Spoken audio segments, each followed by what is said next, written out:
we've been going through our yamas for the Friday night classes. And so today I was gonna just gently touch on one of those yamas, and then do something that I'll read something to you.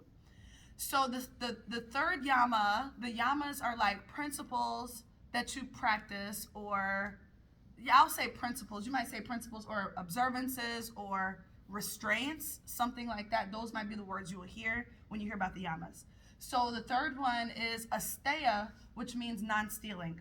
And nothing is always as it seems on the surface. So we think of non-stealing, we think about those kleptomaniac type of people, you know what I mean? But that's not exactly what Asteya means, okay? In Sanskrit, Asteya means non-stealing, but it speaks to the things that we can't. Oh, I had a good word for it this morning. The things that we I don't know the word that I had, but it was in my head and I forgot it. But the stuff that we can't monetize, that we don't necessarily monetize, the things that are invaluable, I'll say, okay, and that are finite, right? Like our time, our energy, our attention. I don't think that we have endless supplies of those things, and I don't remember if Atomic Habits said that any of that was infinite, but it doesn't feel infinite. To me, it doesn't. Maybe it does to some of you, I don't know. But when you think about non-stealing, you think about how you are if you're making good use of your time. And choosing to rest, I just want you to know, choosing to rest is a good use of time. If that's what you choose to do with your time, you don't have to earn that. All right? Protecting your time, protecting your energy, protecting your mind.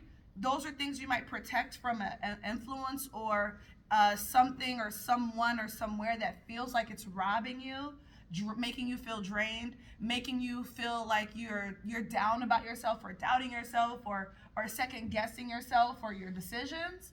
You know, those might be signs. There will always be signs when you're being robbed. Okay, whether you pay attention to them or not, it is another story, another class, right?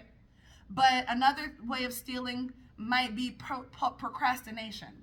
Okay, so it might be if there's something that you know you need to do and you keep putting it off or avoiding it, it might be a sign of you stealing from your own future because you maybe take for granted the idea that that will be available, the future that it's there. One example for me is when I decided to pick up the phone and call my dad like 3 years ago, who I hadn't seen in a long, long, long time. And then one day I was like, wow, how much audacity I have to think that I will always have the opportunity to call him. I don't know if he will always, how long he will be alive. Tomorrow is not promised, right?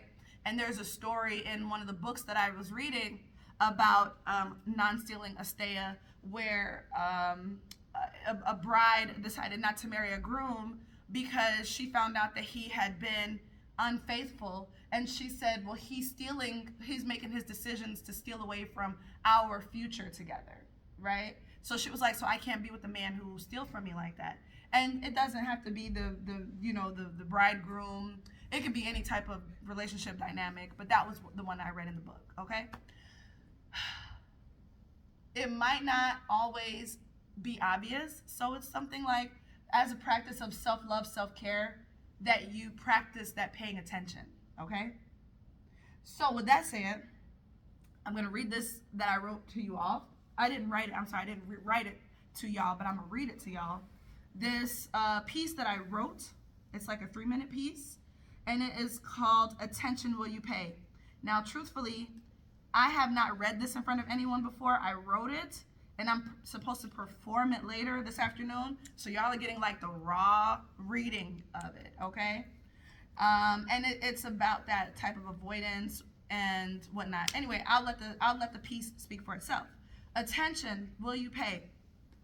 If discipline weighs ounces and regret weighs tons, and an ounce of prevention is worth a pound of a cure, then what is the cost of sticking your head in the sand or looking the other way? What is the cost of that? How much does it weigh? What is the tax on avoidance? Do you know the toll on shortcuts? The losses of escapism? Actually, it's more than you can ever afford. So when it comes to attention, pay. Daily, in offerings of love and curiosity.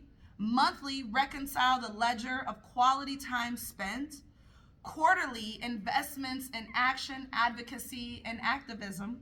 Annually, reinvest interest in milestones, reflection, and celebration. Or you might lose everyone you've ever loved or cared for in some way because you didn't pay. Attention. Attention is protection, priceless, powerful, and even prevention. What a tremendous loss otherwise, by being there and also being numb, absent, distant, or distracted. They all cost. Exempt is no one. Benefits include trust, safety, closeness, connection, progress. Lean into the tender emotions and conversations, for avoidance could cost the entire relationship. Unwrap so slowly the gift of the present and try to take in each moment. The good and the bad, both better and worse. The memories, the efforts, the laughs, lessons, and discourse.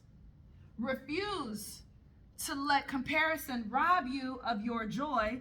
Avoid mindless scrolling. Endless distraction comes with no satisfaction. The saying goes, feed your focus and starve your distractions. And when it comes to me, I reject perfection. The price is too steep. I deny the lies that procrastination offers. It cannot trick me. I'll take chances and risks. I'll speak up, stand up, and use my voice. I'll take care of and love on my one and only body. Shame won't catch up with me. I might turn the other cheek to violence, but I won't look away. I won't procrastinate, self-sabotage, avoid, or delay. To the children, I say, boredom is a gift. You must look around, ask questions, think critically, create solutions to new problems. Promise that you will make mistakes. The greatest treasures are found in them. For critical thinking and longevity, paying attention is required. To ignore is a privilege. To avoid is to impose harm.